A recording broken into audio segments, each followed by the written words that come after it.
नमस्कार दोस्तों, डॉक्टर अंकित पैटदार और आज हम बात करते हैं फूड पॉइजनिंग के बारे में। एक स्टोरी है, स्टोरी के माध्यम से समझते हैं कि फूड पॉइजनिंग कैसे आपके लिए डेंजरस हो सकती है, कैसे आपके जीवन को मतलब क्या है कि थोड़े बहुत कंडीशंस में, रेयर कंडीशंस होती हैं तो उसमें क्या है कि पेशेंट की डेथ तक हो जाती है। बाकी क्या है कि जो मामूली कंडीशंस रहती है उसमें फूड पॉइजनिंग में न्यूसिया, वोमिटिंग और डायरिया तक हो जाता है। उसकी वजह से क्या है कि पेशेंट 2 से 3 दिन के लिए हॉस्पिटल्स के अंदर एडमिट करना पड़ता है। बहुत सारी बार क्या है कि हेवी डायरिया होने की वजह से किडनी फेल होने के चांसेस भी बढ़ जाते हैं। तो क्या है कि इसमें समझना ज़रूरी है कि फूड पॉइजनिंग एक नॉर्मल कंडीशन नहीं है, काफ़ी सीरियस कंडीशन है।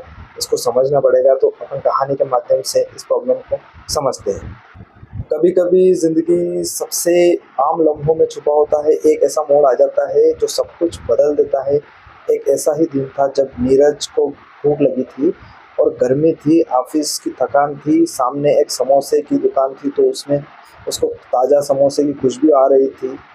नीरज ने ज़्यादा सोचे बिना ही समोसा खा लिया और सोचा कि यार इससे सस्ता और स्वादिष्ट क्या हो सकता है। तो ये तो ज़रूरी है कि मेरे को समोसा मिल गया तो मेरे को अच्छा लगा है। लेकिन वो नहीं जानता था कि वो समोसा सिर्फ स्वाद नहीं, एक बड़ी बीमारी की भी साथ ला सकता है। तो उसने ध्यान नहीं दिया पूरी तरह से। 30 साल का नीरज एक सॉफ्टवेयर इंजीनियर है। रोज ऑफिस, ट्रैफिक, काम, जिंदगी जो भाग दौड़ वाली जिंदगी है उसमें फंसा रहता है। खाने पे ज़्यादा ध्यान नहीं देता है, कभी कभी कुछ उल्टा सीधा खा लिया करता है। और उस दिन ऑफिस से निकलते समय पेट में चूहे दौड़ रहे थे।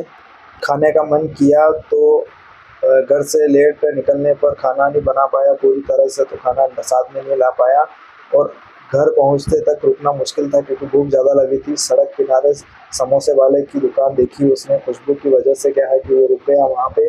उसने एक प्लेट समोसा और चटनी ली और वहीं खड़े खड़े खा लिया। उसे क्या पता था कि ये एक आसान फैसला है बल्कि बड़ी मुश्किल बन जाएगा। करीब रात को 2 बजे नीरज की नींद खुली। पेट में मरोड़ लग रही थी, दर्द हो रहा था, घबराहट महसूस हुई, पसीना आ रहा था। कुछ समझ में नहीं आया उसको। उसने सोचा कि शायद कुछ भारी खा लिया है, लेकिन आधे घंटे में उल्टी शुरू हो गई। बार बार टॉयलेट जाना पड़ रहा था, डायरिया भी स्टार्ट हो गया। बदन में कमजोरी थी, पेट में जलन हो रही थी।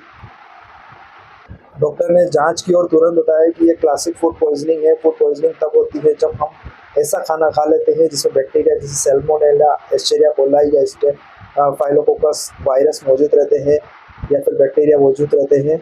उस समस्या में शायद पुराना तेल था या चटनी में साफ सफाई नहीं रखी गई। तो नीरज को डिहाइड्रेशन हो गया, शरीर में पानी और नमक की भारी कमी हो गई। डॉक्टर ने उसे ड्रिप लगाई, एंटीबायोटिक और दवाइयाँ दी, सख्त हिदायत दी कि बाहर का खाना बिल्कुल आपको बंद करना है।